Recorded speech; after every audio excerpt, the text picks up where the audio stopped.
Good afternoon, everyone, and welcome to a Google Hangout. I'm here with some of the brilliant students who created the NASA Johnson style video, and we're just kind of having a hangout with them to talk about what that experience was like, whether they expected the popularity of the video, and what they hope to do with their lives after they get through with the co-op program and get in the space program. So why don't we just kind of go around and everyone who's on the call introduce themselves. All right, I'll start. My name is Adam Nades. I'm from Plymouth Meeting, Pennsylvania. Went to school over at Embry-Riddle Aeronautical University. I co-opted here for 4 different tours at JSC, and my part in the video was as a mentor and a producer. My name is Eric Sim. I'm from Raleigh, North Carolina. I'm studying aerospace engineering at NC State, and I recorded the song and I played Psy in the video. Hi, my name is Gary Jordan. I'm currently a junior at Penn State University, majoring in marketing. This past fall, I co-opted at NASA for the first time in the Public Affairs Office, and my role in the video was director of photography, some of the filming, and mainly editing.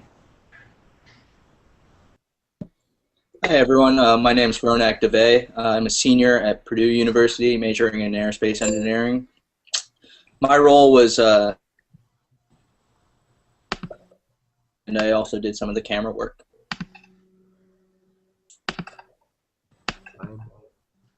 And I'm Brian Grant. I'm the Pathways Programs and Recruiting Manager at the NASA Johnson Space Center. So oversee one of our student programs where all the students here with us today work as a part of.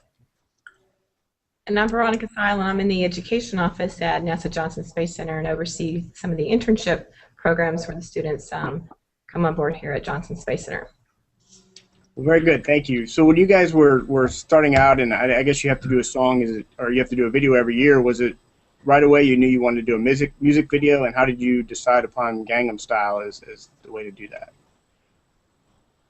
So I guess I'll start off with this. Adam can add to this, but this isn't really a mandatory thing. It's a project that was started about 5 years ago, 2007 range, that some of the co-ops then had the idea to create unique outreach videos that could reach a new audience. Doesn't necessarily reach. So there's been about maybe 20 cumulative videos made. I know Adam and I last fall, worked on 4 or 5 of them, and the co-ops before us had made a few. And I guess after the success of the We're NASA and We Know It video and some of the stuff Curiosity was doing and some of the publicity on site we were getting of the good work we were doing, and people were kind of more open to doing something a little more liberal, and we kind of had the idea of doing a music video, and so that's where that kind of started. I don't know if Adam, you want to add to a little bit of the history part before we talk about this one specifically? Yeah, so just in general, the co-op video committee was created just as a way to connect with the public in a way that's meaningful to them. A lot of the original videos focused on TV shows or parodies and just things that the general public are interested in and are entertained by. So we kind of continued with that, and we just wanted to make fun and entertaining videos to explain what NASA is doing.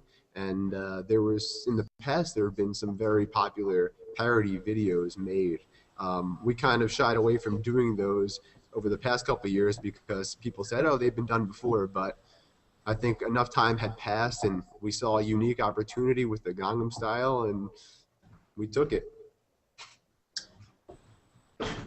One of the other interns, Joyce, just had an idea and she emailed it out to everybody because it was just one of those songs that, it was pretty much like every other song on the radio you heard was Gangnam Style, and it was already at like some 100 million views, and it was just sort of everywhere. So, and then we started seeing like MIT do a parody. We saw, there was a few other ones, and we thought, we could probably one up these guys and show them that NASA's cool and we know what we're doing. So just all the pieces sort of fell together from there. So.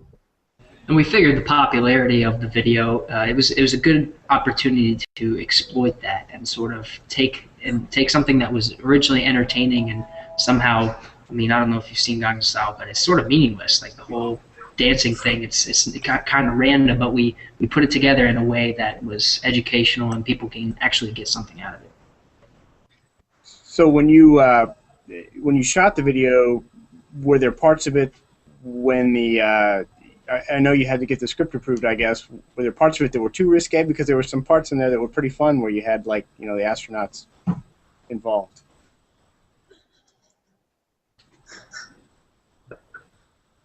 Anybody? I mean, we wanted to be true to the video, but also not make it to the point where it wasn't meaningful. So most of the, almost 100% of the shots that we copied had some sort of educational side to the actual shot. There's very few that are just there to kind of parody the video. We didn't want to just stray off to where we were just where we were still parodying the video, but it didn't have any meaning. And I mean, you guys can add to that. That's how I saw it. I mean, yeah, obviously there are some risque parts of the original video that we, representing government agency could not replicate 100%. But I think that we took our own spin off of them and made them fun and in our own way.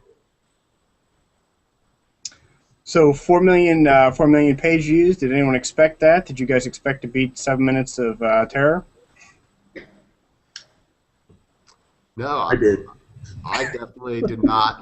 I mean, when we released the video, like that Friday, we had a release event here at JSC to show it off to Johnson Space Center first before we made it public. And we talked to each other. We were like, yeah, maybe we'll have like 1,000 views come Monday or 100,000 or something.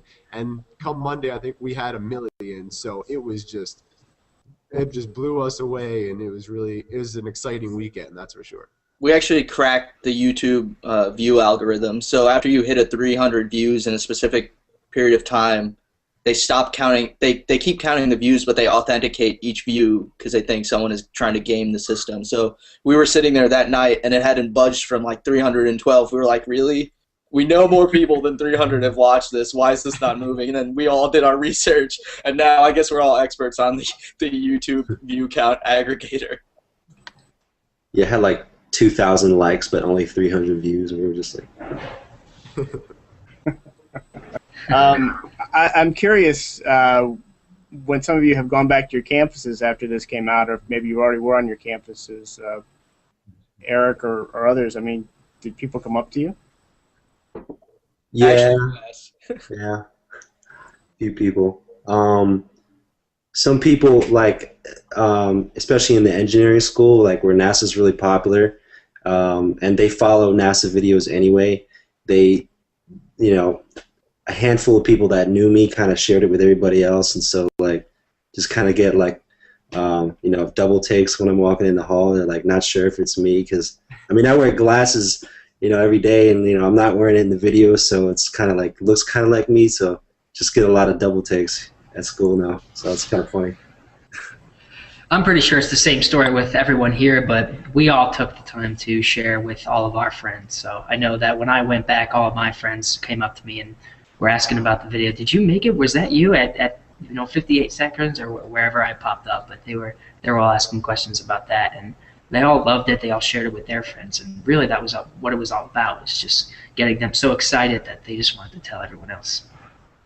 I was actually at a. Go ahead, Brian. We've already had our new students that are starting on Monday. Several of them have been asking us about the video and how they can get involved in that. That was neat and look forward to. Made them even more interested and excited about getting started to work here as a student and to get involved in projects like that. I was actually at a aerospace co-op recruiting informational session kind of thing yesterday, and I was just hanging around after the meeting just so some of the freshmen could talk to me about the experience. And one of them came up and was like, So were you there when they were making the video, the NASA Johnson style? I was like, yeah, I helped make it, and it was just I've been waiting for that third party thing to come full circle and have someone ask me about it. And, it was really funny the way it happened. So, do you guys find that generally your fellow students back at your home institutions know what you're doing here at NASA or what Johnson Space Center is doing, or are they not sure what NASA is doing after the shuttle? I think the general answer is no. I think that they don't. I think there's a very large portion of the population that correlated the end of the space shuttle with the end of NASA itself, and that is, as we all know, very far from the truth. There's definitely a lot going on, not only here at Johnson Space Center, but all across the agency, and it's frustrating to us, going back and having people say, "Hey, what do you do?" "Oh, I work at NASA." "Oh, I'm so sorry. I heard they got canceled."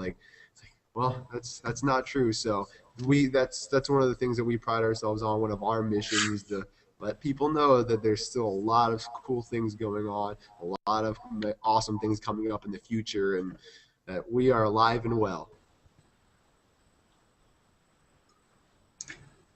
So, maybe you guys could each talk a little bit about what you have done as these co-op students. I mean, I would imagine it's a little more than getting coffee for people.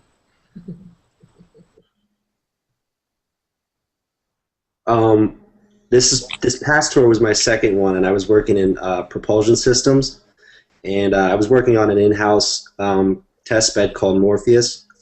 And then my first tour, which was in the spring of this year, I was working at the Neutral Buoyancy Laboratory, and it's a giant pool with a ISS mock-up in there where astronauts go in and train, and I just helped out with that, and it was just an awesome experience. I got to scuba dive too.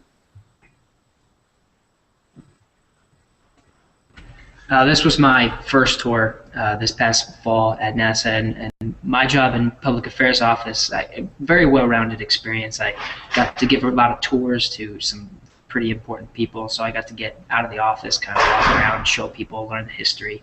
I got to talk to media, especially about all the recent events, so I was always current with what was going on at NASA Johnson Space Center. And then one of the highlights was getting to talk to and communicate with astronauts, and really getting to know them on a personal level when I was talking to them, and giving them the opportunity to talk to the media and tell other people about what they were doing. So overall, great round experience. So I've had 2 tours in ISS operations. The first being in communications and data handling, where I basically worked with the flight controllers who work in mission control and helped them with the tasks that they do daily and the tools that they use daily, and making them better and helping them out. And my second operations tour was in the ISS maintenance and mechanisms group, and they're basically a smorgasbord, if you will, of tasks that happen on station are controlled by them, including all the in-flight maintenance of the vehicle, and all the mechanisms that go into berthing another vehicle to the station.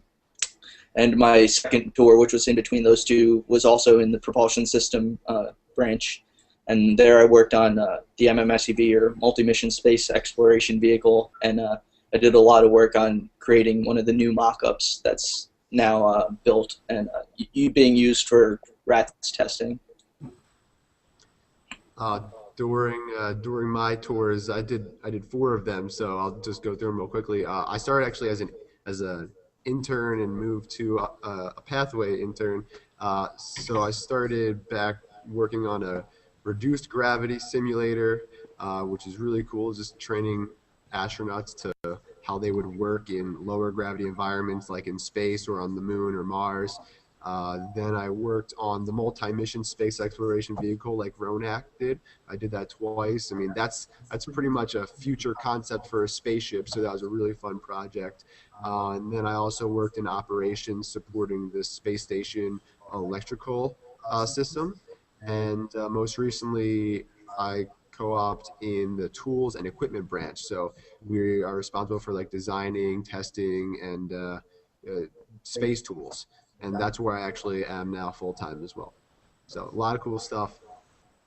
I would just like to say that a lot of times our co-ops and our students, they're absorbed onto the teams themselves and treated and given projects just like employees would, so they're given the real-time hands-on experiences that they wouldn't get normally. And so we're very fortunate to have a team of experts and technical experts who take the time to mentor them and to give them the responsibilities to handle these projects.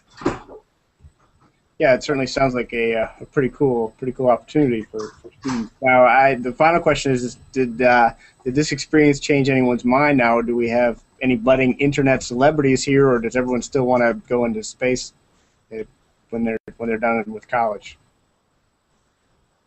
The next step is doing a video in space. There you go. We got to stay with NASA in order to do that, and that's the only way to top, this video. So. Well, guys, thank you very much. I really appreciated you taking your time today, and have a great afternoon. Thank Thanks, you. Eric. Thank you.